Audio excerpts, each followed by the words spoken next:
The Natural Man podcast is intended as general information for educational purposes only. It should not be construed as medical advice or a diagnosis of any kind or as a substitute for medical treatment. The information provided in this podcast is not meant to replace the advice of or treatment by any physician. Do not rely upon any information to replace consultations or advice received by qualified health professionals regarding your own specific situation. If you suspect that you have a medical problem, you are urged to seek competent medical help. The Natural Man podcast and its representatives and agents disclaim any liability for any negative or other medical or other outcomes that may occur as a result of acting on or not acting on any information contained in the podcast. The views and opinions expressed by the host and all guests are their own, and their appearance on this podcast and at the website of the Natural Man podcast does not imply any endorsement of them or any entity they represent and does not necessarily reflect the views and opinions of the Natural Man podcast.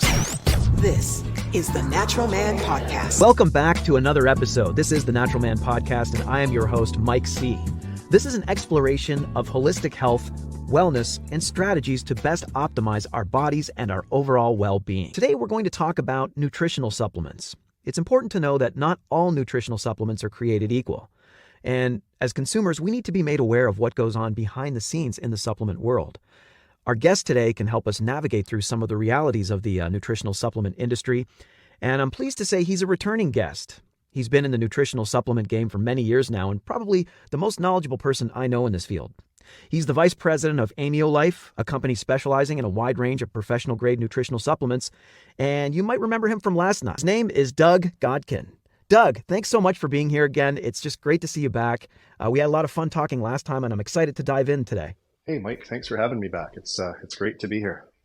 Awesome. We appreciate you taking the time. I know you've got a lot of experience in the nutritional supplement world, and this is an area that our audience will naturally be interested in because of the holistic aim of this podcast. So I wanted to start by diving into some things that we discussed a little bit off mic in a conversation we were having regarding health supplements and how they're sold on the internet and some of the things that we need to be aware of. Can you elaborate on some of these things for us? Yeah, and this will be a long discussion that'll probably take more than one episode, but we'll kind of just start touching on it today.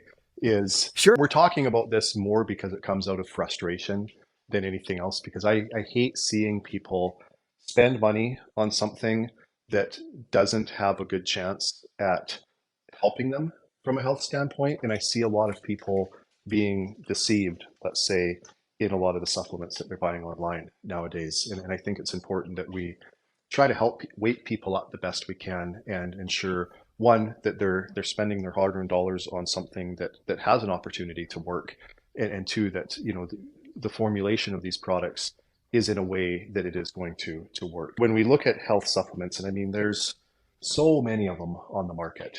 We look at probiotics, and we look at multivitamins, and we look at sleep products, and just all of these different forms of supplementation out there, and everybody claims to be the best. And you start reading the reviews, and like I say, it gets very challenging very quickly to say, like, okay, what is the best form, or what is the best supplement that somebody can take? And when we look at the internet for a minute, we need to understand that the internet is a pay-to-play scenario.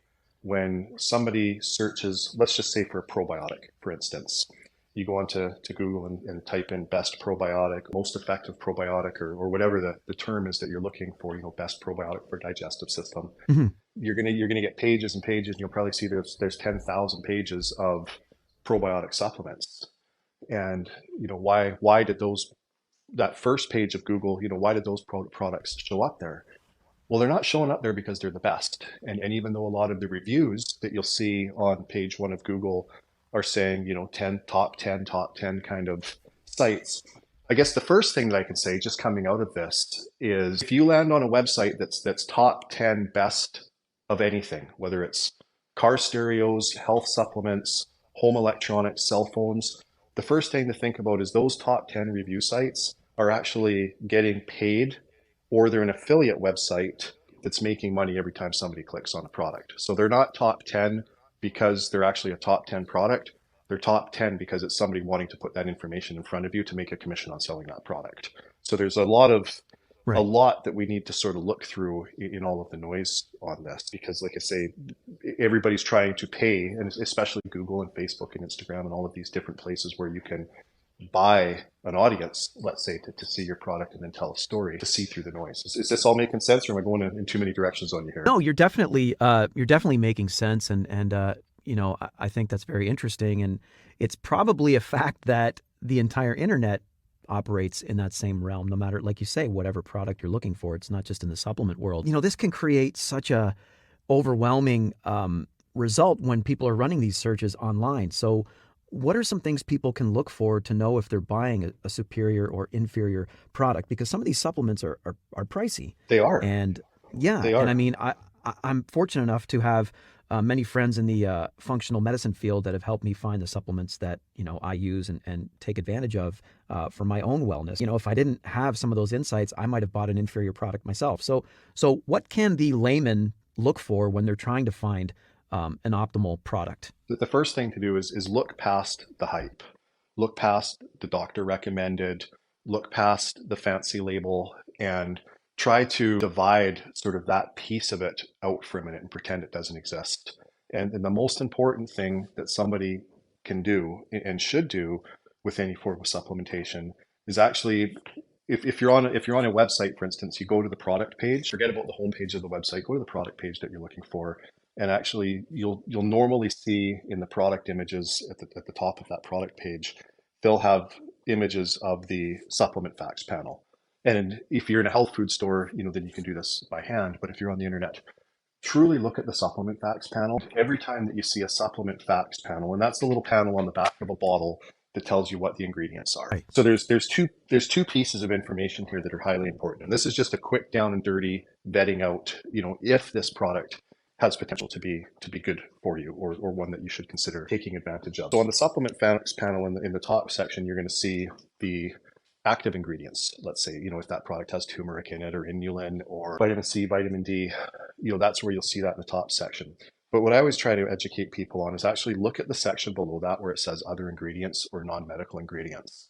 And this is where a lot of companies will actually show their true colors as to, I'm going to say, how much they care about their customer, or their client, because it's there when you look in, and you wouldn't believe how many supplements will have sucralose, glucose, sugars, GMO corn products,